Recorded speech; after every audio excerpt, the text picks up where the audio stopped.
नमस्कार, स्वागत है आपका हॉर्नबिल टीवी में और मैं हूं आपके साथ शिखा सकलानी। बुलेटिन की शुरुआत करते हैं खबरों के साथ।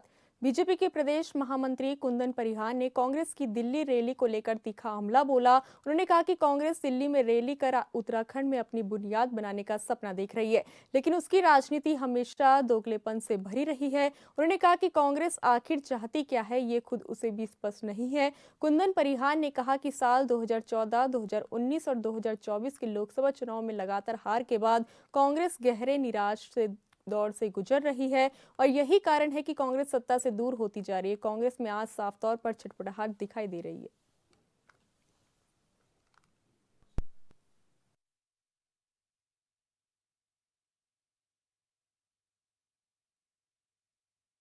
देखिए, कांग्रेस ने रैली की है दिल्ली में और वो बुनियाद बनाना चाहते हैं उत्तराखंड में। ये कांग्रेस का हमेशा हर मुद्दे पर एक दुगलापन रहा है। कांग्रेस क्या करना चाहती है वो खुद समझ से उनकी परे है। और जो कल रैली हुई है वो किस बात को लेकर के रैली हुई है, क्या कांग्रेस उससे साबित करना चाहती है? कांग्रेस आज 2014 के चुनाव में, 2019 के चुनाव में और उसके पश्चात 2024 के लोकसभा चुनाव में लगातार उसको एक हार का सामना करना पड़ा और इसके अतिरिक्त राज्य दर राज्य भी कांग्रेस हारते जा रही है। कांग्रेस घोर निराशा में है। कांग्रेस के अंदर आज बिल्कुल जो एक छटपटाहट है सत्ता की, वो कांग्रेस सत्ता से दूर होते जा रही है। इसलिए कांग्रेस इस प्रकार के कार्यक्रमों का आयोजन कर रहे हैं, जबकि इस प्रकार के कार्यक्रमों का आयोजन करने के बजाय कांग्रेस को अपने संगठनात्मक संरचना को मजबूत करना चाहिए। जो कमियां उनसे हो रही है उस कमियों को दूर करना चाहिए, लेकिन कांग्रेस आज भी उसको मानने को तैयार नहीं है। इसलिए कांग्रेस रसातल में जाए।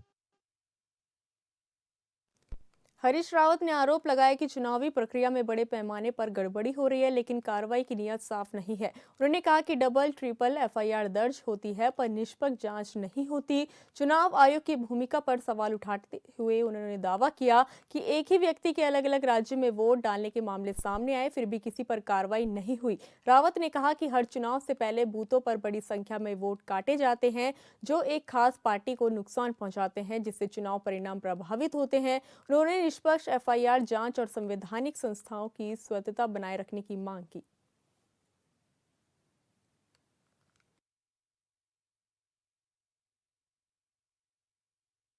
देखिए, एसआईआर आप डबल करवाइए, ट्रिपल एसआईआर करवाइए, लेकिन उद्देश्य आपका ठीक होना चाहिए ना। नियत खराब है ना। ये इलेक्शन कमीशन पता नहीं क्यों इस बात पर कंप्रोमाइज कर रहा है। बिहार का मैं उदाहरण बता रहा हूँ आपको। बिहार के अंदर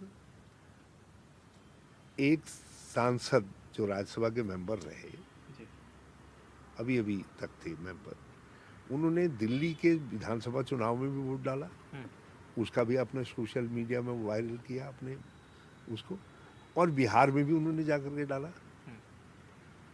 मैंने अपने सोशल मीडिया में एक देहरादून के व्यक्ति का डाला है, जिन्होंने यहाँ नगर निगम के चुनाव में भी डाला है वोट और वायरल किया उसको, और उसके बाद उन्होंने बिहार में जाकर के भी वोट डाला। तो ये एक एक उदाहरण नहीं है। ये इस तरीके की जो बड़े पैमाने पर वो हुई है, डुप्लीकेसी हुई है, वोटें बनाई गई हैं, डाली गई हैं, ये उसका उदाहरण है। हमने अपनी फेसबुक में डाला, हमको किसी ने नोटिस दिया अभी तक कि तुमने गलत डाला है, और न किसी ने पूछताछ की किताब जो है दिखाइए तो जरा सा हम इसके खिलाफ कार्रवाई करते।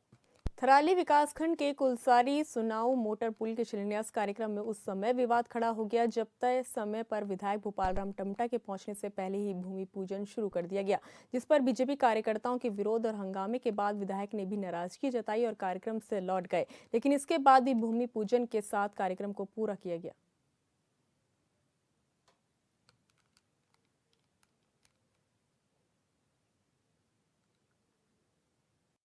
क्षेत्र में जब मैं क्योंकि आज नारायणगढ़ में एक कार्यक्रम था उद्घाटन का, तत्पश्चात हमारी मंडल की बैठक थी और मंडल की बैठक के पश्चात मैं कुलसारी पहुंचा तो हमारे जितने भी पार्टी के कार्यकर्ता थे, हमारे चाहे ग्वालदम के हों, देवाल के हों, थराली के हों, कुलसारी के हों, नारायणगढ़ के हों, बहुत से कार्यकर्ता ऊपर सड़क पर रुके हुए थे और मुझे ये जानकारी दी गई कि इस जो आज भूमि पूजन होना था, इसका भूमि पूजन का कार्यक्रम हो चुका है। कुछ लोग आए तो उन्होंने ये ज़रूर कहा, लेकिन जब ये मेरी जानकारी में आया तो मैंने कहा चूँकि भूमि पूजन हो चुका है तो अब यहाँ पर जाना मेरा उचित नहीं है। अब किन लोगों ने किया, विभागीय अधिकारी वहाँ पर मौजूद नहीं थे। एक अवर अभियंता वहाँ पर थे, मैंने उनसे कहा तो उन्होंने कहा कि साहब कि हमारी जानकारी में नहीं है, और कुछ लोगों ने ये यहाँ पर शुरू करवा दी थी। और चूँकि उच्चाधिकारी कोई नहीं थे, विभागीय अधिकारी नहीं थे, तो मैं इस प्रकार की मैं पढ़ता नहीं हूँ। अब जिसने किया, क्यों किया, कैसे किया, ये मैं इस विवाद में नहीं पढ़ना चाहता हूँ। हमारा जो मुहूर्त था वैसे 11-15 का था। अब चीज़ें हम यहाँ पर रुके हुए थे और ये चीज़ें अपना आप ही चीज़ें स्टार्ट होगी। इनिशिएट हम यहाँ खड़े ही थे, मतलब कि पूजा के वजह से यहाँ पर बुल के उद्घाटन की वजह से रुके थे, और चीज़ें इनिशिएट अपना आप ही होगी क्योंकि वहाँ पर काफ़ी लोग थे, तो ये चीज़ें इनिशिएट होगी। ऐसा हमारा विधायक, हमारे मतलब कि विभाग की कोई ऐसा नहीं था कि अब तभी पूजा स्टार्ट करनी है। अपना आप ही राजनीतिक पता नहीं क्या हुआ, ऐसा कुछ कारण, ऐसा बैठ गए थे वहाँ पर पूजा स्टार्ट का ऐसा नहीं था, फिर रुक गई थी पूजा कुछ, जैसे कि विधायक जी आ रहे हैं ऐसा कुछ। अभी क्या विधायक जी द्वारा कहा गया है कि नाराज़गी इसलिए हुई क्योंकि चीज़ें इनिशिएट हो गई थी एकदम से, इसलिए वो नाराज़ हो गई थी। किसी के मन में ऐसी कोई बात नहीं है। जो आज का मुहूर्त है, जो पंडित जी द्वारा मुहूर्त निकाला गया था, वो 11 बजे से 12:30 बजे तक मुहूर्त है। वो हमारे पंचांग में भी आप देख सकते हैं। तो 12:30 तो हमने 12:30 बजे से पहले पूजा शुरू कर दी, और फिर जो है पूजा को धीरे धीरे शुरू किया, जिससे कि विधायक जी आ जाएं, और वो 12:30 का 1-1:30 बजे तक जब तक चलती रहे पूजा, क्योंकि पूजा किसी भी तरह 12:30 बजे से पहले शुरू होनी आवश्यक थी। और आज ये मोटर पुल का जो भूमि पूजन हुआ है, आप ये देखिए, ये जनहित का कार्य है। जनहित में आप ये जो कुलसारी से जो इतने लंबे समय से जो मांग थी, आज सुनाऊं में जो पुल का निर्माण का भूमि पूजन हो रही है, आप ये देखिए, उससे पैनगढ़, जो कि पैनगढ़ कितने समय से आपको अवगत है ही है, कितने बेचारे परेशान थे, और देवलगढ़ जो कि वहाँ पे प्राणमती का पुल जो है कि अभी बना भी नहीं है, और उसमें भूमि आवंटन भी नहीं है, और सभी बनना भी बहुत मुश्किल है, मतलब उसमें समय लगेगा। और ये शुरू हो गया, इससे इनको देवलगढ़ से लेके और प्राणमती का पुल भी बन जाता है तो ये बाईपास आपका थराली बन जाएगा, और पैनगढ़ से होते हुए ये जो है हरमनी निकल जाएगा। तो ये कई गाँवों में, इतने गाँवों को इस पुल का जो है सीधा सुविधा मिल रही है।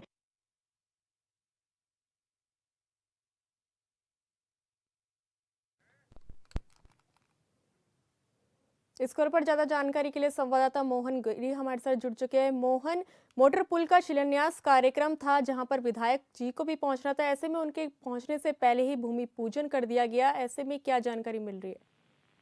जी बिल्कुल, आपको बताना चाहूंगा कि यहाँ पर कुलसारी में सुनाऊं मोटर पुल जिसकी लागत 16 करोड़ 59 लाख के आसपास की है, और इसका शिलान्यास यहाँ पे होता थराली जो विधायक भोपाल राम टंटा के हाथों से इस शिलान्यास कार्यक्रम को होना था, और वहीं थराली ब्लॉक प्रमुख प्रवीण पुरोहित भी इस कार्यक्रम में आमंत्रित थे। लेकिन भाजपा जो कार्यकर्ता है उन्होंने आरोप लगाया है कि उनके विधायक के आने से पहले ही वहां पर भूमि पूजन शुरू कर दिया गया, जिससे कार्यकर्ता काफी नाराज दिखे, और नाराज कार्यकर्ताओं ने ये बात थराली विधायक तक पहुंचाई, जिसके बाद थराली विधायक ने को बैरन ही उस शिलान्यास कार्यक्रम से लौटना पड़ा। मोहन, हमारे साथ जुड़ने और तमाम जानकारी साझा करने के लिए धन्यवाद। गौचर के ऐतिहासिक मैदान में अनुसूचित जाति जनजाति शिक्षक संगठन का 2 दिवसीय त्रिवार्षिक अधिवेशन शुरू हो गया, जिसका शुभारंभ अनुसूचित जाति आयोग के अध्यक्ष मुकेश कुमार, स्थानीय विधायक अनिल नौटियाल ने किया। अधिवेशन में शैक्षणिक उन्नयन संगोष्ठी, स्कूल में घटती छात्र संख्या, सरकारी स्कूलों के बंद होने के कारणों पर शिक्षक गोष्ठी आयोजित की गई, जिस पर शिक्षाविदों ने अपने विचार व्यक्त किए। साथ ही प्रांतीय कार्यकारिणी ने मुख्य अतिथि को शिक्षकों की समस्या से संबंधित 31 सूत्रीय मांग पत्र सौंपा, जिस पर कार्रवाई करने की अपील की गई। वहीं मुख्य अतिथि ने मांग पत्र पर उचित कार्रवाई करने का आश्वासन दिया।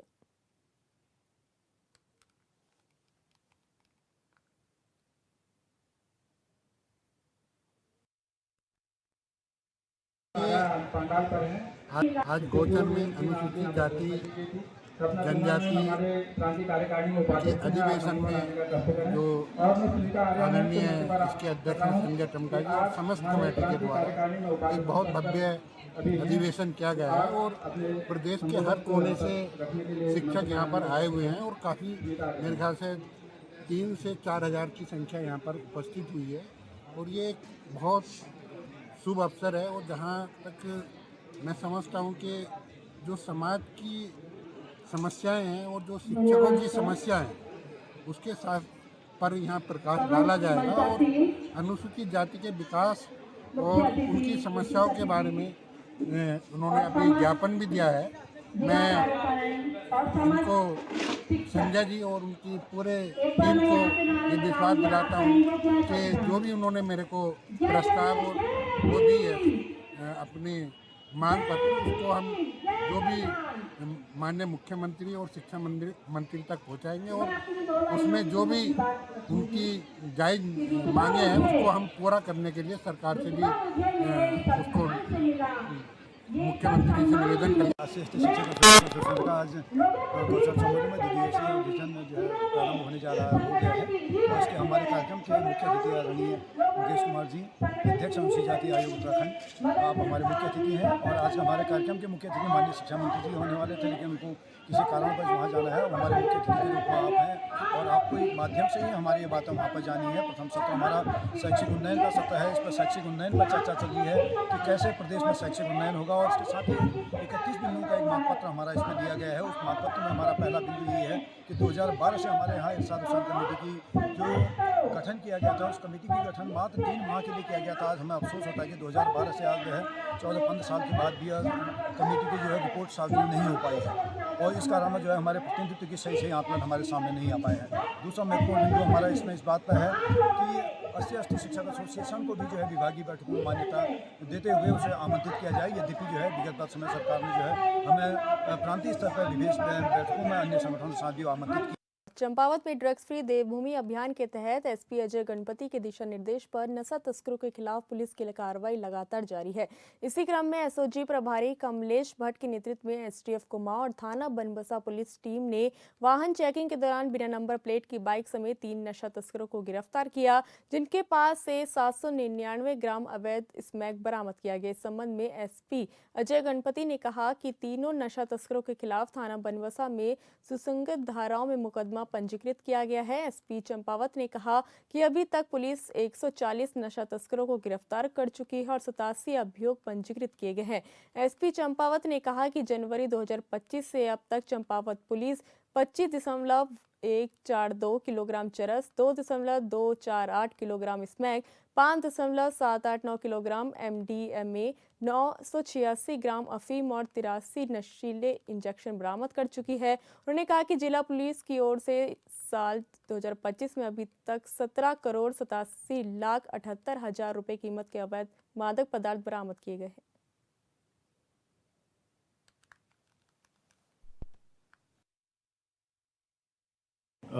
माननीय मुख्यमंत्री जी के ड्रग्स फ्री देवभूमि उत्तराखंड के मिशन में लगातार चंपावत पुलिस के द्वारा कार्रवाई की जा रही है, जिसके क्रम में एसटीएफ कुमाऊं परिक्षेत्र की टीम तथा एसओजी की टीम और बनबसा थाने की टीम में लगातार चेकिंग अभियान चलाया है। चेकिंग करते समय 14 दिसंबर 2025 को 3 व्यक्तियों को गिरफ्तार किया गया, जिनके पास से 799 ग्राम अवैध हेरोइन बरामद हुई है।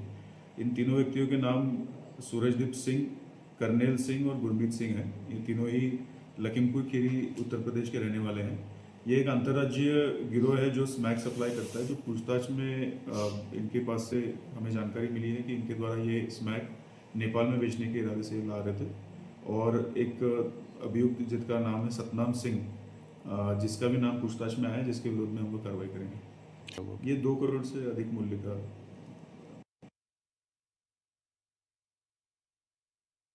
अल्मोड़ा के सागन साहू गांव में बुजुर्ग महिला की हत्या के मामले का पुलिस ने खुलासा कर दिया। करीब 1 माह तक चली जांच के बाद पुलिस ने आरोपी को गिरफ्तार किया है।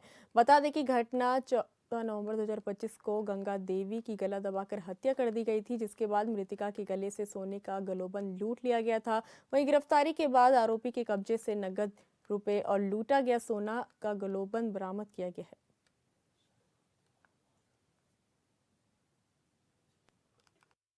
देखिए ये 14 नवंबर की जो घटना है लमगड़ा थाना क्षेत्र में सांगड़ साहू गांव की है, जिसमें गंगा देवी नामक महिला की गला दबाकर हत्या कर दी गई थी। आज उसका खुलासा किया जा रहा है। इसमें हमने जो 3 टीमें लगाई थी, साथ में एसओजी और सब टीमों ने लगाई, काफ़ी 1 महीने तक लगातार इसमें मेहनत की है। उसमें हमने दर्जनों लोगों से पूछताछ की है, सैकड़ों हमने सीसीटीवी कैमरे वगैरह देखे, इलेक्ट्रॉनिक सर्वेलेंस का भी यूज़ किया है। अंततः जाके आज हम इसको जीरोइंग करने में सफल हुए, जिसमें गाँव का ये पीआरडी का जवान है, जिसको आज हमने इसमें गिरफ्तार किया है, जिसके कब्जे से, जिसकी निशानदेही पे हमने जो गिलोबंद जो हत्या के उपरांत लूटा गया था वो हमने बरामद किया है। साथ ही साथ में उसमें जो हमारे सर्विलांस और जो सीसीटीवी के जो एविडेंस है वो भी हमने कलेक्ट किए हैं। और चूंकि टीम ने एक बहुत ही अच्छा काम इसमें किया है, तो मैं मेरी तरफ से और पुलिस महानिरीक्षक महोदया दोनों के द्वारा इसमें कैश रिवार्ड की भी घोषणा। हल्द्वानी में पुलिस ने शोरूम से चोरी हुई 3 स्कूटी महज 24 घंटे के भीतर बरामद कर ली। एसपी सिटी मनोज कतियाल ने मामले का खुलासा करते हुए कहा कि बरेली रोड स्थित बालाजी मोटर शोरूम से 3 स्कूटी चोरी होने की सूचना पर तत्काल कार्रवाई की गई। जांच के दौरान खुलासा हुआ कि चोरी की घटना को अंजाम देने वाला कोई और नहीं बल्कि शोरूम का पूर्व कर्मचारी ही था। आरोपी ने शोरूम की गतिविधियों और व्यवस्थाओं की जानकारी का फायदा उठाकर चोरी को अंजाम दिया, जिसे पुलिस ने गिरफ्तार कर लिया है और उसके कब्जे से चोरी की गई तीनों स्कूटी बरामद कर ली।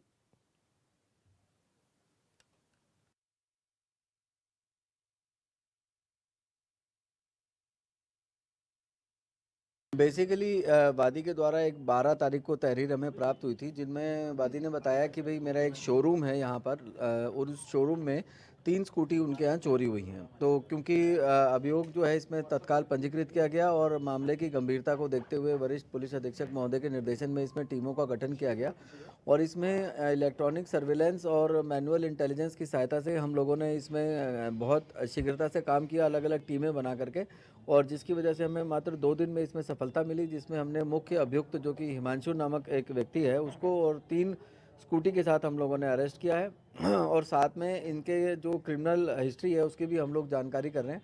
और इसके साथ ही ये एक मैसेज भी आप लोगों के चैनल के माध्यम से हम पुनः एक ये देना चाह रहे हैं कि जो भी आप अपने शॉप पर कर्मचारी रखते हैं उसका सत्यापन जरूर कराएं, कर्मचारी का, घरेलू नौकर का, ड्राइवर का, क्योंकि ये चीज़ भी इन्वेस्टिगेशन के दौरान प्रकाश में आई कि इसको ये सितंबर 2025 तक उसी शोरूम में ये तैनात था और उसी शोरूम में तैनात होने के बाद इसने मात्र वहाँ से हटने के 3 महीने बाद इस घटना को अंजाम दिया। और साथ में इसमें ये भी है कि इनका आपराधिक इतिहास भी है, जिसको हम लोग संबंधित थाने से वेरीफाई करते हैं। वोट चोर गद्दी छोड़ को लेकर दिल्ली में कांग्रेस की महारैली हुई, जिसमें देश भर से लाखों कार्यकर्ता शामिल हुए। इस दौरान राहुल गांधी ने एक बीजेपी नेताओं पर जमकर सियासी हमला बोला। इधर बीजेपी का कहना है कि कभी कांग्रेस वाले देश टूटने की बात करते हैं तो कभी वोट चोरी का आरोप लगाते हैं। ये लोग देश की जनता को कांग्रेस पार्टी गुमराह करने में लगे हुए हैं।